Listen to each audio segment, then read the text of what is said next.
Kaixo nere super txiki eta super familiak. Gabon hauetan komunikazioa landuko dugu. Bakizute zintzu diren 5 printzipioak?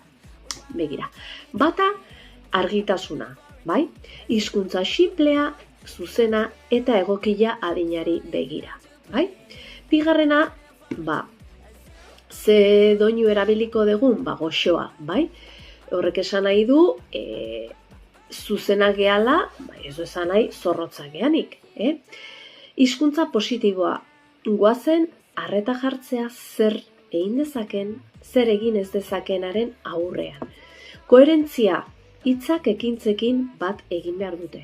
Eta azkenik enpatia, emozioak baliotu, naiz eta hala ere muga bat jarri behar diogun garai horretan ere. Beraz, fundamentu hauek ikasi, aurrari autoestima, ziurtasuna, konfiantza eta emozionalki konexioa mantendu dezagun. Beraz, hau guztia landu, trilogia hartu eta itxaroten zaitut.